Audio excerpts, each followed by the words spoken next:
జీవం కలిగిన దేవుని నామంలో మీ అందరికి కూడా ప్రత్యేకమైన వందనాలు తెలియజేసుకుంటున్నాం. ప్రియమైన దేవుని బిడ్డలారా, గతించిన వారం నుండి ఈ వారం వరకు కూడా తన కాపుదల, తన కృప మన పట్ల, మన కుటుంబాల పట్ల దేవాదేవుడు ఉంచిన విధానం ప్రభు వారికి కృతజ్ఞతలు చెల్లించి బిడ్డలుగా ఉండాలి. ఆయన రెక్కల చాటున మనల్ని దాచిపెడుతున్నాడు. మనకి ఆ పాయం కూడా కలగకుండా తన కాపుదలు ఇస్తున్నాడు. ఎందును బట్టి అంటే తనను మహింపరచుట బట్టి, తనను స్తుతించుట బట్టి, తనయందు భయభక్తులు కలిగి జీవించుట బట్టి. ఆ విధంగా జీవించుకున్న ప్రతి బిడ్డను కూడా దేవాది దేవుడు ఆశీర్దిస్తానంటున్నాడు, దీవిస్తానంటున్నాడు. గనుక ప్రతి ఒక్కరూ కూడా ఆయన యందు భయభక్తులు కలిగి ఆయన మహింపరిచి ఆయన స్తుతించే బిడ్డలుగా ఉండాలని ఈ దినము దేవుడు ఆశిస్తున్నాడు. ఆ విధంగా ఉందాం, దేవుని మహింపరుద్దాం. మంచిది. ఈ దిన లేఖన భాగాన్ని మీకు చదివి వినిపిస్తున్నాను. ప్రియమైన దేవుని బిడ్డలారా, బైబిల్ గ్రంథాల మీద తెరిచి చూడవలసింది కోరుకుంటూ ఆదికాండము 13వ అధ్యాయము 7వ వచనం మీకు చదివి వినిపిస్తున్నాను. అప్పుడు అబ్రహం పశువుల కాపరులకును లోతు పశువుల కాపరులకును కలహం పుట్టెను. ఆ కాలమందు కనానీయులను పెర్జీయులను ఆ దేశమందు కాపురముండిరి. ప్రియమైన దేవుడి బిడ్డలారా, ఈ దినము దేవాది దేవుడు మనతో ఏం మాట్లాడాలని ఆశిస్తున్నారో ఈ లేఖన భాగాన్ని ముందుకు తీసుకువెళ్దాం. ఇక్కడ ఎవరికి కలహం వచ్చింది, ఎవరికి గొడవ వచ్చిందంటే అబ్రహాం గారి యొక్క కాపరులకును లోతు యొక్క కాపరులకును ఏమొచ్చింది? కలహం వచ్చిందంట. ఎందుకు వచ్చింది? అక్కడ ఎవరున్నారంటే కనానీయులు ఉన్నారు, హెర్జీయులు ఉన్నారు. ఒక 2 తెగవారు అక్కడ ఉన్నారు. ఎవరి మధ్యన? అబ్రహాం గొర్రెల కాపరుల మధ్యన, లోతు యొక్క గొర్రెల కాపరుల మధ్యన వారున్నందుకు వారికి ఏమొచ్చింది? కలహం వచ్చింది. సహోదరుల మధ్యన జగడం వచ్చింది. ఇక్కడ మనం చూసుకుంటే అబ్రహాం గారు నీతిమంతులు, మనందరికి తెలుసు. దేవుని పిలుపు పొందుకున్న అబ్రహాం మనందరికి తెలిసిందే. లోతు ఎవరు అనుకుంటే అబ్రహాం యొక్క సహోదరుని కుమారుడు. తన యొక్క తండ్రి మృతి చెందిన తర్వాత, ఎవరి తండ్రి? లోతు యొక్క తండ్రి మృతి చెందిన తర్వాత సారాకు అబ్రహాంకు బిడ్డలు లేరు గనుక లోతుని తన కుమారుడుగా చూసుకున్నారు, లేదా తన సహోదరుడుగా చూసుకున్నారు.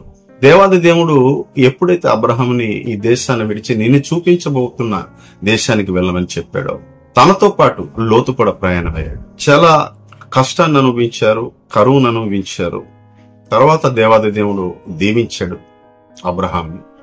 అబ్రహాంని దీవిస్తే అబ్రహాం ఒక్కడే దీవింపడ్డా? కాదు. ప్రియమైన దేవుని బిడ్డలారా, ప్రతి విషయంలో లోతుని సహకరిస్తూ లోతుకి అవసరమైన ప్రతిదీ కూడా లోటుపాట్లు తన తండ్రి అయిన అబ్రహాము తీర్చేవాడు. ఇక్కడ మనం చూసుకుంటే ఆస్తి విస్తారమైందంటే ఎవరిది? అబ్రహాం గారిది విస్తారమైంది, లోతు గారిది కూడా విస్తారమైంది. ఆస్తి విస్తారం బట్టి వారు ఏం ఆడుకున్నారు? వారిద్దరి మధ్యన జగడం రాలేదు గాని అబ్రహాం పశువుల కాపర్లకును లోతు పశువుల కాపర్లకును ఏమొచ్చింది? కలహం వచ్చింది, గొడవ వచ్చింది. ఇక్కడ మనం చూసుకుంటే ఎవరెవరికి కలహం వచ్చిందంటే అబ్రహాం కాపర్లకును లోతు కాపర్లకును కలహం వచ్చినట్లుగా మనం చూస్తాం. ఎవరిని బట్టి వచ్చింది? కనానీయులు హెర్జీలను బట్టి కలహం వచ్చిందంట. ఈ దినం క్రైస్తవ బిడ్డలమైన మనము కొన్ని మాటలు దేవాది దేవుడు మనతో మాట్లాడుతున్నప్పుడు అర్థం చేసుకోవాలి. ఈ దినము మన గృహాల్లో, లే మన కుటుంబాల్లో, లే మన సమాజంలో, మన సంఘంలో కొన్ని కలహాలు వస్తాయి, గొడవలు వస్తుంటాయి, మాటలు వస్తుంటాయి. వారిని బట్టి జగడంలు ఆడుకుంటూ ఉంటారు, వాళ్ళని బట్టి గొడవలు అవుతాయి. అలాంటప్పుడు మనం ఏం చేయాలంటే సమాధాన పడాలి, మనం ఇద్దరంగా మాట్లాడుకోవాలి. గాని ఒకరి మాట విని ఒకరి పైకి ఒకరు పోట్లాడుకోవడము, లేదా మాటలతో గాయపరచుకోవడము కాకుండా దేన్ని బట్టి కలహం వచ్చింది అనేది మనం అర్థం చేసుకోవాలి. చాలా మంది ఉంటారు సమాజంలో, ఎక్కడైనా సరే, కుటుంబాలు ఉంటారు, సమాజంలో ఉంటారు, సంఘాల్లో ఉంటారు. ఒకరికొకరికి జగడం పెట్టేవారు, సమాధానం లేకుండా చేసేవారు. ఎందుకంటే వీరి యొక్క ఆస్తి ఏమైంది? విస్తరించింది. ఆస్తి విస్తరించడం వల్ల చూడలేని వారు ఎవరు? కనానీయులు, హెర్జీయులు. వీరు చూడలేక వీరిద్దరిని ఎలాగైనా విడగొట్టాలి, వీరిద్దరిని ఎలాగైనా దూరపరచాలి అని ఆలోచన కలిగిన వారు ప్రతి చోట ఉంటారు. ప్రియమైన దేవుని బిడ్డలారా, దేవుని బిడ్డలమైన మనము ఏమి చేయాలంటే అలాంటి సమయంలో సమాధాన పడాలి, దేవునికి ప్రార్థన చేయాలి. ఎవరితో మనకి జగడం ఉందో, మన సహోదరుడితోనో, లేదా సహోదరుమనితోనో, లేదా మన బంధువులతోనో, లేదా మన స్నేహితులతోనో జగడం ఉంటే మనం కూర్చొని మాట్లాడుకోవాలి. అప్పుడు సమాధానం వస్తుంది మనకి. ఎందు నిమిత్తం ఈ జగడం వచ్చింది, ఎవరు చెప్పుట బట్టి వచ్చింది, ఎవరు మాట్లాడటం బట్టి వచ్చింది అనేది మనం అర్థం చేసుకుంటాం. అప్పుడు మనలో సమాధానం వస్తుంది, మనలో ఐక్యత వస్తుంది, మనలో ప్రేమ పుడుతుంది ఒకరిపైన ఒకరికి. ఎందుకు?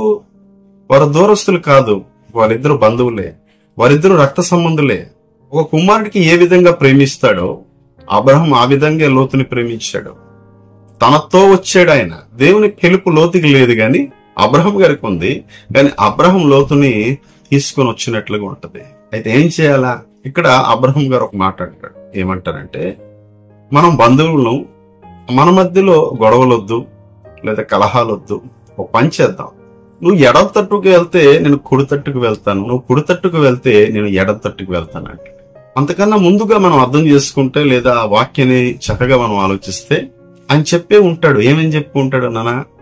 వాళ్ళిద్దరు గొడవలు ఆడుకున్నారు, వాళ్ళతో మనకేటి, సమాధాన పడదాం, మనిద్దరం మాట్లాడుకుందాం. అనేక మార్లు చెప్పే ఉంటాడు. నీకు ఎవరు లేరు, నాకు ఎవరు లేరు నాన్న. దేవుడు మనకి దీవించాడు, మనకి ఆస్వాదించాడు గనుక మనిద్దరం బంధువులం, నా తమ్ముడు కుమారుడు నీవు, వారిని బట్టి మనం జగడంలో ఆడుకోవద్దు అని అనేక మార్లు ఆ బిడ్డకి ప్రోత్సహించి ఉంటాడు, లేదంటే బోధపరిచే ఉంటాడు. గాని ఆ మాట వినలేదు గనుక ఈ మాట అబ్రహాం గారు ఆడవలసి వచ్చింది. నువ్వు ఎడమ తట్టుకు వెళ్తే నేను కుడి తట్టుకు వెళ్తాను, నీవు కుడి తట్టుకు వెళ్తే నేను ఎడమ తట్టుకు వెళ్తాను. ఎందుకంటే ఈ దినము మాట వినని ఎడల ఈ విధంగా చేస్తేనే ప్రేమ ఉంటుందేమో, నా బిడ్డకి దూరం వస్తేనే నా యొక్క ప్రేమ ఆయనకు అర్థమవుతుందేమో అని అబ్రహాం గారు ఈ మాట అనే ఉంటారు. అయితే లోతు ఏమని చెప్పాలి? తండ్రి స్థానంలో మీరున్నారు, నా తండ్రి మృతి చెందిన తర్వాత నన్ను మీరు కుమారునిగా అంగీకరించారు, మిమ్మల్ని విడిచి నేను ఎక్కడికి వెళ్తాను అని బతిమాలుకోలేదు, మాట్లాడలేదు. గాని ఆయన ఏం చూశాడంటే సొదొమ పట్టణాన్ని చూశాడంట. సొదొమ పట్టణం ఎలాగున్నదంటే, ఆయన అక్కడ రాసిపెట్టిన వాక్యం ఏమంటే, కన్నులెత్తి లోతు చూశాడంట. దేన్ని? సొదొమ పట్టణాన్ని. అది యెహోవా తోట వలె, ఐగుప్తు దేశం వలె ఉందంట. ఎక్కడ? లోకాన్ని చూస్తున్నాడు. ఎప్పుడు వరకు అబ్రహాంతో ఉన్నాడో లోకానికి చూడలేదు. ఎందుకంటే అబ్రహాం గారు ప్రార్థన పరులు. అబ్రహాం దేవుడు దీవిస్తానన్నాడు. దేవుని యందు భయభక్తులు కలిగిన వాడు, అనుక్షణము ప్రార్థనలో నడిచేవాడు. ఆదికాండం 12వ అధ్యాయం నుండి 25వ అధ్యాయం వరకు చూస్తే కూడా ఆయన ప్రార్థన చేస్తూ ఉంటాడు, బలిపీఠాలు కడుతూ ఉంటాడు, దేవుడికి బలి అర్పిస్తుంటాడు. అంతేకాదు అబ్రహాం గారి దగ్గర ఒంటులు కూడా మోకాళ్ళు వేస్తాయంట ప్రార్థనలో. అలాంటి యోగ్యత లేదా అలాంటి భాగ్యం పొందుకున్నవాడు, లేదా అలాంటి మనస్తత్వం కలిగినవాడు, దేవుని యందు భయభక్తులు కలిగినవాడు. కనుక మనం చూసుకుంటే లోతు ప్రార్థన పరుడితో నిలవలేకపోయాడు. ఎందుకంటే లోకం తట్టు చూశాడు. ఏది ఆకర్షణగా ఉంటుందో, ఏది సంతోషంగా ఉంటుందో, ఏది అల్లరిగా ఉంటుందో, ఏది మనకి ఉత్సాహపరుస్తుందో దాన్నే వెంబడించేవారుగా అనేక మంది ఉంటారు. ఈ దినం లోతు కూడా అలాగే ఉన్నాడు. లోకం తట్టు చూశాడు ప్రియమైన దేవుని బిడ్డలు. అప్పటి వరకు తండ్రితో ఉన్నాడు. తండ్రిని విడిచి దేన్ని చూశాడు? లోకాన్ని చూశాడు. తప్పిపోయిన కుమారుడు ఇదే విధంగా ఉంటాడు. లూకాసు వార్త 15వ అధ్యాయం. తండ్రితో ఎప్పుడు వరకు ఉంటాడో రాజకుమారుడిగా ఉంటాడు, ఆనందంగా ఉంటాడు, సంతోషంగా ఉంటాడు. ఎప్పుడైతే తన తండ్రి ఆస్తులో నుండి తన భాగాన్ని తీసుకుని వెళ్ళిపోయాడో, దుర్వ్యాపారం చేసి నష్టపోయి ఆ ప్రాంతం అంతా కరువు వచ్చి తినడానికి తిండి కూడా లేకుండా నాశనం అయిపోయాడు. ఎప్పుడు? తండ్రిని విడిచినందుకు. నాకు వేరుగా ఉండి మీరు ఏమి కూడా చేయలేరంటారు యేసు ప్రభువు. అవును ప్రియమైన దేవుని బిడ్డ, దేవుడికి వేరుగా ఉండి లేదా దేవుడికి విరోధంగా ఉండి దేవుని వెంబడించకుండా ఉండి మనమేమి కూడా చేయలేం, మనమేం సంపాదించలేం, ఏది దక్కించుకోలేము, పొందుకోలేము, సంతోషాన్ని పొందుకోలేం. ఎప్పుడు దేవుడికి దూరంగా ఉంటే ఇవన్నీ కూడా మనకు దూరం అయిపోతాయి. తప్పిపోయిన కుమారుడు తండ్రితో ఉన్నప్పుడు ఆనందంగా ఉంటాడు. ఎప్పుడైతే తండ్రిని విడిచి వెళ్ళాడో ఏమొచ్చింది? ఆయనకి కరువు వచ్చింది, బాధ వచ్చింది, శ్రమ వచ్చింది. అప్పుడు గుర్తొచ్చాడు, అయ్యో నా తండ్రి దగ్గర అనేక మంది కూలీలు ఉన్నారు, వాళ్ళందరికీ ఆహారం ఉంది, ఆ బతుకేంటి ఇలాగ అయిపోయింది, నేను తప్పు చేశాను, దేవుని ఎడల తప్పు చేశాను, నా తండ్రి ఎడల తప్పు చేశాను అని పశ్చాత్తాపడి తిరిగి ఎక్కడికి వచ్చాడు? తండ్రి దగ్గరికి వచ్చాడు. తండ్రి ఆయనకి చేర్చుకున్నాడు. కానీ ఇక్కడ మనం చూసుకుంటే లోతు తిరిగి రాలే. ఏం చేశాడంటే సొదొమ పట్టణం దగ్గరికి వెళ్లి దానికి దగ్గరగా గుడారం వేసినట్లుగా వాక్యం తెలియజేస్తుంది. అబ్రహాం గారు చెప్పారు, ఎడం తట్టేని వెళ్ళు, కుడి తట్టేని వెళ్ళు, దీవెన దొరుకుతుంది. తల్లి తండ్రి మాటలు వినాలి, పెద్దల మాటలు వినాలి, గురువుల మాటలు వినాలి, దేవుని మాట మనం వినాలి. దేవుని వాక్యం మనకేమి చెప్తుందో, మనం చేస్తున్న క్రియ, మనం చేస్తున్న కార్యము, మనం చేస్తున్న పని ఏదైనా సరే అది దేవుని తట్టు చూసినప్పుడు అది సరిగ్గా ఉందా లేదా అనేది మనం నిర్ణయించుకోవాలి. దేవుని అడగాలి, దేవుని ప్రార్థన చేయాలి. ప్రభువా, నేను ఈ కార్యం చేయబోతున్నాను, ప్రభువా ఈ యొక్క పని నేను చేయబోతున్నాను, ప్రభువా నేను ఈ యొక్క ప్రాంతానికి వెళ్ళబోతున్నాను, లేదా నా కుమారుడికి వివాహం చేయబోతున్నాను, లేదా నా కుమార్తెకి వివాహం చేయబోతున్నాను, ప్రభువా ఇది నీ చిత్తమా అని ప్రభువుని అడగాలి. ప్రభువుని అడిగి మనం కార్యం చేయాలి. దావీదు ప్రతి విషయంలో కూడా దేవుడికి అడిగేవాడు. దేవా నేను మిద్యానుల మీదకి పోదునా అంటాడు, వెళ్ళంటాడు, నిత్యంగా నీకు నేను తోడై ఉంటాను. నేను అమాలికుల మీదకి వెళ్దునా, నిత్యంగా నీకు తోడై ఉంటాను. దావీదు అడిగేవాడు ప్రతి విషయం. దేవుని బిడ్డలమైన మనము ప్రార్థన చేయకుండా, దేవునికి అడగకుండా ప్రతి కార్యాల్లో ముందుకు వెళ్ళిపోతుంటాం. అందుకే కొన్ని సంఘటనలు మనకి అనుకున్నవి జరగకుండా అవుతుంటాయి. మనం అనుకున్నవి అవ్వు కొన్ని. ఇదేంటి ప్రభువా, నేను అనుకున్నాను ఒకటి, ఈ దినం ఏంటి నాకు ఇలాంటి కీడు వచ్చింది. తర్వాత దేవుడి సన్నిధికి వచ్చి మోకరిస్తాం, లేదా మన గృహాల్లో ప్రార్థన చేస్తున్నాం, ప్రభు ఎందుకు నష్టం వచ్చింది, లేదా ప్రభు ఎందుకు ఈ యొక్క కీడు వచ్చింది అని ప్రియమైన దేవుడి బిడ్డలారు అప్పుడు ప్రభువుని అడుగుతాం. కానీ ముందు అడగాల ఇది మంచిదా కాదా. ఇక్కడ లోతు తండ్రి చెప్పిన మాట వినలేదు. ఏం చేశాడు, సొదొమ పట్టణానికి ముందుగా వెళ్లి తన దగ్గరలో గుడారం వేశాడంట. అదే ఆదికాండం 14:12 చూస్తే సొదొమలో ఉన్నట్టుగా మనకి లేఖనం తెలియజేస్తుంది. సొదొమ దగ్గర వేశాడు గుడారం, తర్వాత ఏం చేశాడు, సొదొమలోకి వెళ్ళిపోయాడు. ఎందుకంటే ఆకర్షింపబడ్డాడు, దానికి లోబడిపోయాడు. దేనికి, పాపానికి, పాపం అనే ప్రాంతానికి, శాపం అనే ప్రాంతానికి ఆయన వెళ్ళిపోయాడు. ఆ లోకి తండ్రి మాట వినుంటే ఆ ప్రాంతానికి వెళ్ళేవాడు కాదు. ఆ తండ్రితో సమాధాన పడి ఉంటే వెళ్ళేవాడు కాదు. కానీ తండ్రి మాట వినకుండా ఎక్కడికి వెళ్ళాడు, దేవుని దృష్టిలో ఆ ప్రాంతం అంతా ఎలాంటిదంటే వారందరూ ద్రోహులు అంట. దేవునికి విరోధమైన పట్టణం అది. వారు చేస్తున్న పాపము దేవుని సన్నిధికి వెళ్ళింది. ఆ పట్టణాన్ని నాశనం చేస్తానంటున్నాడు దేవుడు. అలాంటి పట్టణానికి వెళ్ళింది. ఎందుకంటే ఆ పట్టణం ఎలాంటిది, దేవునికి విరోధమైన పట్టణం, దేవుని క్రియలకు అల్లరి చేసే పట్టణం అది. దేవుణ్ణి మహింపరచడానికి వచ్చిన బిడ్డలకి నాశనం చేసే ఆ పట్టణం అది. లోకమైన ఆకర్షణకి నువ్వు లోనవుతున్నావు, నువ్వు లొంగిపోతున్నావు.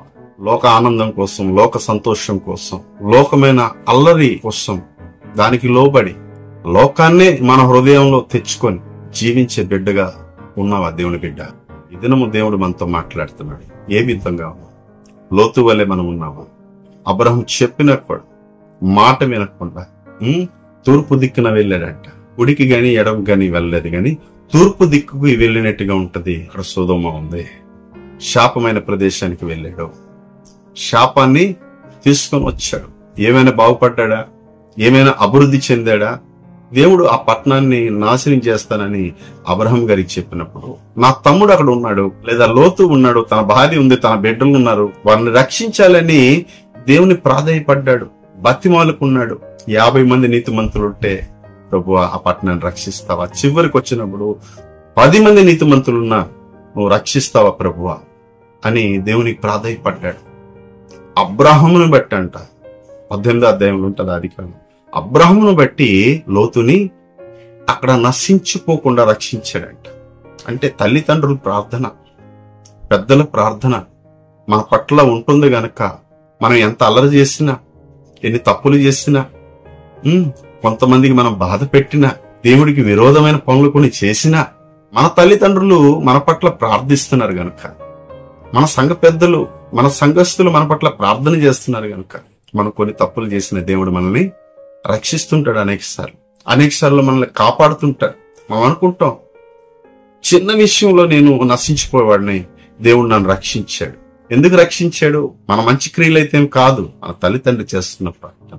అబ్రహాం ప్రార్థన చేశాడు గనుక దేవుడు లోతుని ఆ ప్రాంతం అంతా నాశనం చేసేసిన లోతుని రక్షించినట్లుగా ఉంటది, లోతుని కాపాడినట్లుగా ఉంటది. ప్రియమైన దేవుడి బిడ్డలారా, అంతేకాదు దేవాది దేవుడు అక్కడ తెలియజేస్తాడు లోతుని, నాయనా ఈ పట్టణాన్ని నాశనం చేయబోతున్నాను, పలాని ప్రాంతానికి వెళ్ళిపో, ఆ మైదానానికి వెళ్ళంటే ఆయన అంటాడు ఈ ఊరు దగ్గరగా ఉంది, ఈ ఊరు చిన్నది, నేను ఇక్కడికే వెళ్తాను.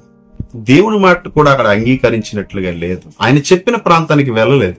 దేవుడు చెప్పే ప్రాంతానికి వెళ్తే దీవింపబడతావు, ఆశీర్వదింపబడతావు. ఎందుకంటే అబ్రహాం దీవింపబడ్డాడు, ఆశీర్వదింపబడ్డాడు. ఎందుని బట్టి దేవుడు చెప్పే ప్రాంతానికి వెళ్ళాడు గనక.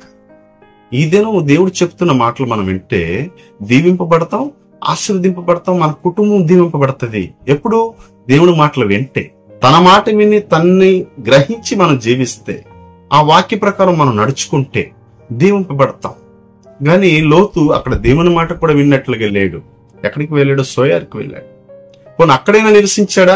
అక్కడ కూడా నివసించలేడు. ఎక్కడికి వెళ్ళాడంటే గృహలోకి వెళ్ళాడు. చివరికి అక్కడికి వెళ్ళి ఏం తెచ్చుకున్నాడంటే శాపం తెచ్చుకున్నాడు.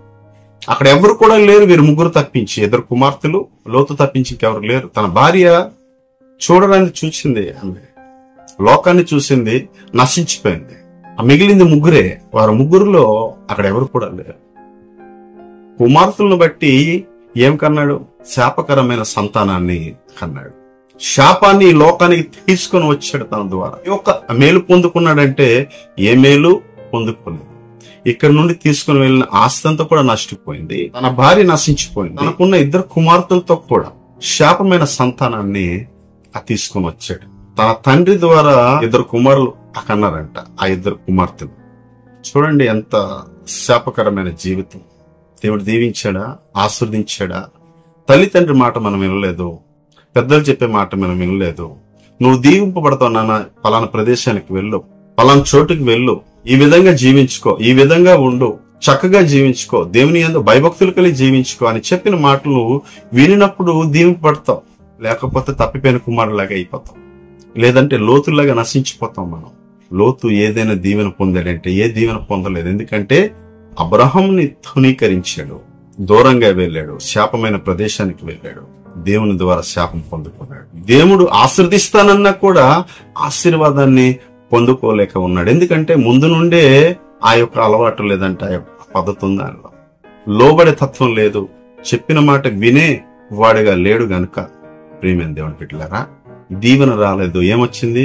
శాపం వచ్చింది. సమస్తము కోల్పోయాడు. ఆయన కోల్పోవటే కాదు, తన ద్వారా ఈ లోకానికి శాపం వచ్చేసింది. ఆ జనాంగానికి శాపం వచ్చింది. ఈ దినం మనం ఎలాగున్నాం? దీవింపబడే జనాంగంగా ఉంటున్నావా? అబ్రహాం దీవింపబడ్డాడంటే దేవుని మాటను లోబడ్డాడు. లోతు వెళ్ళిపోయాడని దేవుడు అబ్రహాం వంట చేయలే. ఏమంటాడంటే దేవుడు, అబ్రహాము నేను దీవిస్తాను, నేను ఇంకా ఆశీర్దిస్తాను, నీ కుడి తట్టు, ఎడం తట్టు, తూర్పు దుక్కు, పడమ దుక్కు, అన్ని దుక్కులు విస్తరించినట్లుగా, నీ సంతానం విస్తరించినట్లుగా, ఇదిగో ఈ సమస్త ప్రదేశము నీ సంతానానికి నేను ఇస్తాను, నేను దీవిస్తాను. అబ్రహాం, నువ్వు దుఃఖపడకు, నువ్వు భయపడకు, లోతు వెళ్ళిపోయాడని నువ్వు ఒంటరి అనుకోకు, నీకు తోడుగా నేనున్నానంటాడు. ఈ దినం ప్రియమైన దేవుడి బిడ్డలారా, దీవింపబడాలంటే ఎలా ఉండాలంటే దేవుని యందు భయభక్తులు కలిగి ఉండాలి, ఒకరిలో ఒకరు సమాధానపడి ఉండాలి. కుటుంబంలో సమస్య వచ్చినప్పుడు అది సమాధానం కొరకు ఏ విధంగా మాట్లాడుకోవాలో ఆ విధంగా జీవించాలి. పెద్దలు చెప్తున్నప్పుడు, తల్లిదండ్రులు చెప్తున్నప్పుడు మనం కుమారులమైతే, మనం చిన్నవారమైతే ఆ మాట వినేవారుగా ఉండాలి. మనం ఏదైనా కార్యం చేయాలంటే దేవుని అడిగి చేయాలి, ప్రార్థన చేయాలి. మొట్టమొదటిగా ప్రభు ఇది నీ చిత్తమా, నీ చిత్తం జరుగుతుందా అని ప్రార్థన చేస్తే దేవుడు మనల్ని దీవిస్తాడు, ఆశీర్వదిస్తాడు. లేని ఎడల, లోతు ఎడల మనం ఉంటే, లోతులాగా మనం ఉంటే ఏమవుతాం? శపింపబడతాం. మన ద్వారా శాపాన్ని లోకానికి ఇచ్చేవారిగా ఉంటాం. ఆ విధంగా ఉండద్దు ప్రియమైన దేవుని బిడ్డలారా. దీవింపబడే జనంగా మీరు ఉండండి అని దేవుడు సెలవిస్తాడు. మిమ్మల్ని నేను దీవిస్తాను, మాట వినేవారుగా ఉండండి, నా మాట వినేవారుగా ఉండండి, లేఖన భాగాన్ని చదివి దాని ప్రకారం జీవించేవారుగా ఉండండి. అప్పుడు మీరు దీవింపబడతారు, ఆశీర్వదింపబడతారు అని ప్రభు ఈ దినం మనకి ఈ మాటలు తెలియజేస్తున్నారు. ప్రియమైన దేవుని బిడ్డలారా, ప్రార్థనలో ముందుకు సాగుదాం.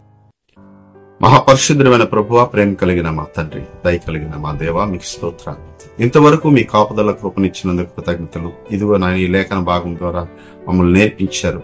ఏ విధంగా మేము నడుచుకోవాలి, ఏ విధంగా ఉండాలి, ఏ విధంగా తల్లిదండ్రులని గౌరవివ్వాలి, ఏ విధంగా పెద్దల్ని గౌరవివ్వాలి, వారి మాట విని ఏ విధంగా నడుచుకోవాలనేది ప్రభు నేర్పించారు. ఇదిగో నా తండ్రి, ముఖ్యంగా మీ లేఖన భాగాన్ని చదువుతూ ఆ లేఖన భాగంలో ఉన్న సత్యాన్ని గ్రహించి దాని ప్రకారంగా జీవించుకునే భాగ్యాన్ని నాకు చూస్తున్న బిడ్డలకు కూడా మీరు అనుగ్రహించండి.